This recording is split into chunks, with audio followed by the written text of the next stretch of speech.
Halo teman-teman, jadi kita di sini bakal sedikit bicara, sedikit ngobrol-ngobrol soal FOMO.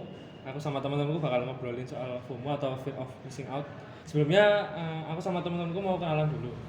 Kenalin, namaku Raffian Rizky Ramadhani. Teman-teman bisa sering manggil aku Raffian atau Raffi. Namaku Kemazril Delan, panggilanku biasanya Delan. Perkenalkan, nama aku Fitria Irfan Mutasim. Aku biasanya dipanggil Fitria. Kenalin, aku Hana Safira Ranisa, biasa dipanggil Hana. Kenalin, aku Gabriela Yawanda, biasa dipanggil Gaby. Kita belum ada kenalan nih sama teman-teman. Nah, sebelum kita masuk ke topik utamanya yaitu FOMO, kita bakal ngawalin dengan topik pertama kita yaitu pesta atau pekan statistika 2022. Nah, aku akan mengawali buat tanggapanku. Menurutku pesta sebenarnya dari penugasannya terus dari kegiatannya itu sangat beresensi ya. Aku paham betul esensinya apa, maksud kayak tugas angkatan, tugas kelompok, tugas pribadi itu buat apa, sangat paham. Terus kesannya pesta lumayan seru, lumayan asik juga biar kita kenalan sama orang lain itu ya menyenangkan lah. Terus kalau buat kritik dan saran mungkin dari sisi penugasan sih, karena menurutku beberapa penugasan itu esensinya tumpang tindih, esensi yang aku dapetin ya tumpang tindih. Misalnya kayak video personal branding dengan buku SIP. Nah kan di kedua tugas tersebut sama-sama berfokus dalam pengenalan kami satu sama lain. Nah padahal di personal branding juga esensinya juga sama menurutku, yaitu untuk mengenalkan diri kita ke orang lain. Nah di situ tugas yang saling bertemu itu kayak membuat kita kebaikan tugas loh menurutku ya. Cuma ya sebenarnya esensinya bisa dipahami lah. Kalau menurut Delan gimana? Kalau menurutku pesan dulu ya. Menurutku overall pesta ini lumayan membantu, lumayan mendekatkan kita pada angkatan-angkatan lebih tua, itu penting juga. Kritiknya menurut saya tugas-tugasnya itu mungkin bisa lebih sedikit dikurangi ya. Karena ya juga ada tugas-tugas kuliah dan tugas-tugas yang lain. Kalau Fitri gimana? Pesta tuh benar-benar banyak esensinya gitu loh dari setiap kegiatan yang dilakukan. Misalnya kayak sharing lintas angkatan itu benar-benar kayak kita lebih mengenal sama kakak tingkat gitu. Terus kita jadi lebih tahu pengalaman yang mereka dapatkan selama kuliah, selama organisasi kayak gitu. Jadi kita bisa tahu kayak harus kita lakukan ke depannya. Jadi kita punya future plan gitulah. Pesanku buat pesta tuh karena banyak tugas yang harus kita kerjakan bersama ya. Jadi kita tuh lebih sering ngumpul gitu. Terus untuk kritik saran tuh sama kayak Delan, mungkin kebanyakan tugas ya. Jadinya itu tuh benar-benar nabrak gitu sama tugas-tugas kuliah. Tapi tuh bisa jadi pelajaran sih. Kita bisa jadi lebih memanajemen waktu lah. Intinya kita jadi lebih tahu prioritas mana yang harus dikumpulkan lebih dahulu, mana yang entaran gitu yang bisa ditunda. Ya itu aja sih. Kalau Gaby sendiri gimana nih tanggapannya tentang pesta? Kalau menurut aku ya, tanggapan aku mengenai pesta, sebenarnya kegiatan pesta ini tuh bagus banget ya buat kita.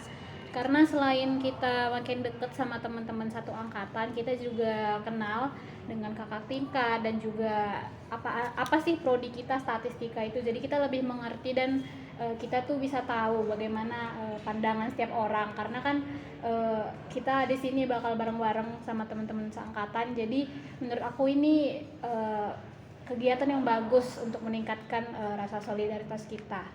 Kalau kesannya sih pasti seru karena beberapa tugas itu kita kerjain bareng. Dan untuk kritik sarannya mungkin kegiatan dari studium general itu mungkin bisa dibuat lebih gimana ya, aktivitasnya itu lebih seru gitu biar nggak terlalu monoton. Dan juga menurut aku Sabtu Minggu itu kepagian sih acaranya, karena beberapa orang juga punya kegiatan ya di hari Minggu. Iya. Gitu aja sih. Kalau menurut Hana gimana? Kalau tanggapan aku sendiri sih, pesta itu lumayan seru ya, walaupun gak seseru PPSMB Unif. Terus kalau kesan dari aku dari pesta ini aku jadi lebih banyak temennya, lebih bisa ningkatin skill komunikasi dan lebih jadi satset. Terus kritiknya di jadwal pestanya bisa dibikin siang dikit dari jam 8 atau jam 9 aja, karena itu terlalu pagi menurut saya. Saran udah itu aja. Oke, jadi kita bagaimana tidak nyampein sedikit pendapat kita, sedikit ya kesan pesan dan kritik saran buat pesta 2022 yang semoga Artinya ketika ada pesta 2023 dan seterusnya bisa lebih baik lagi. Aku simpulin juga dari tanggapan kami tadi, menurut kami pesta itu menyenangkan dan berkesan, bisa ngangkatin angkatan banyak esensinya, walaupun tetap ada kekurangannya seperti jadwal yang masih terlalu ya, pagi diambilnya, terus penugasan yang cukup banyak. Nah, ya mungkin itu bisa perbaikan kita bersama untuk depannya. Selanjutnya kita bakal masuk ke topik utama dari pembahasan kita pada kesempatan kali ini, yaitu tentang FOMO. Nah, sebelum kita mulai lebih dalam, kita harus tahu dulu nih makna FOMO itu apa sih.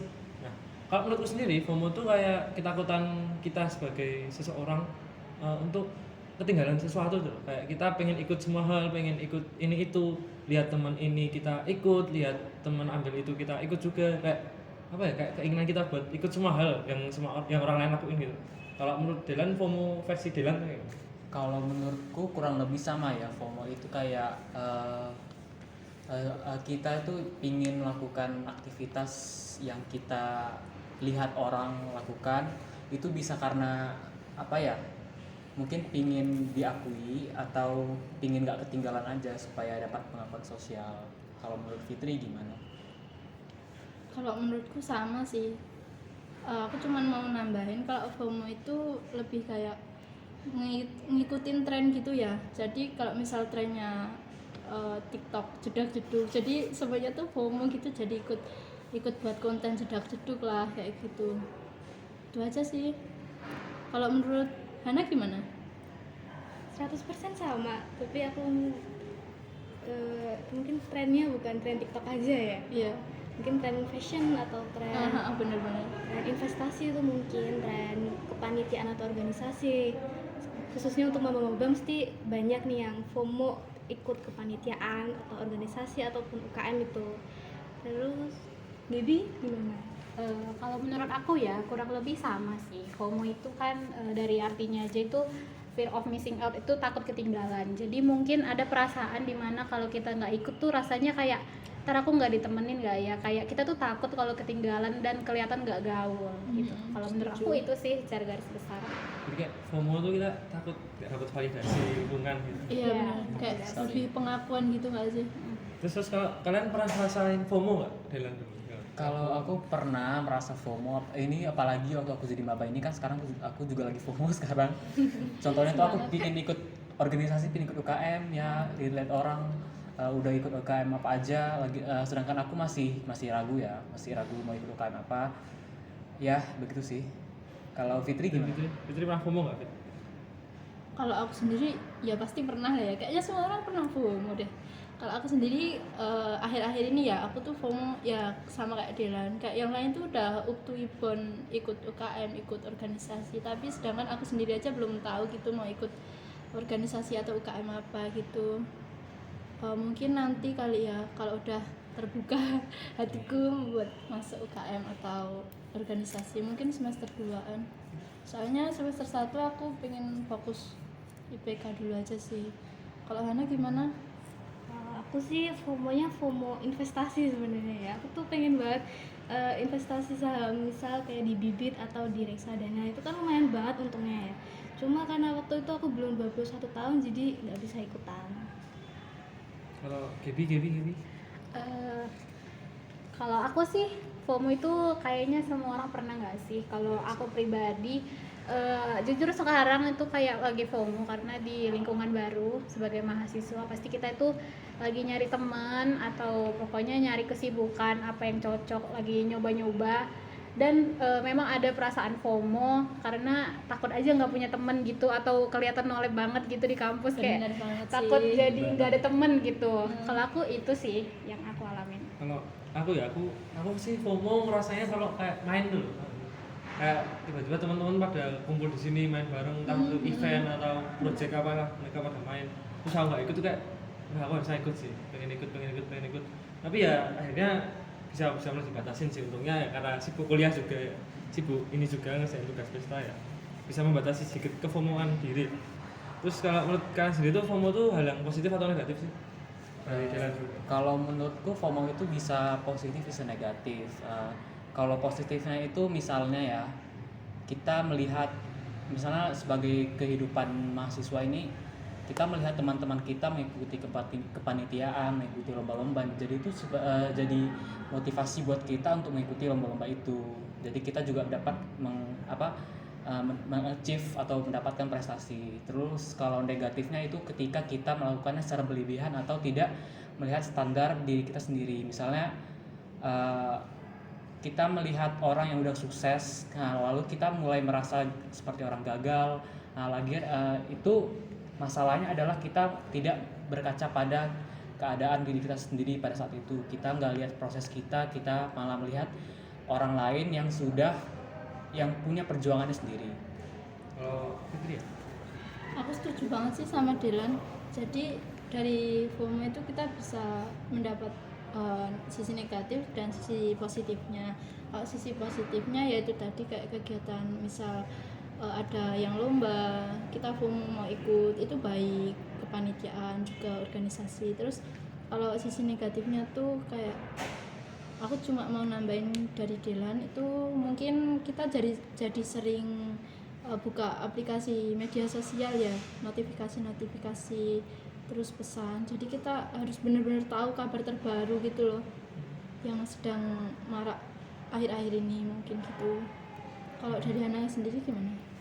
Kalau dari aku sisi positifnya itu kita jadi lebih terdorong, jadi lebih aktif dan bisa ningkatin skill-skill tertentu yang kita dapatkan dari mungkin organisasi atau kepanitiaan itu. Negatifnya itu kita jadi nggak tahu batasan diri sendiri, kita jadi bisa lebih capek, lebih kayak tugas-tugas nanti nggak jadi tugasnya nggak dikerjain, terus kita jadi lalai atas tugas-tugas itu.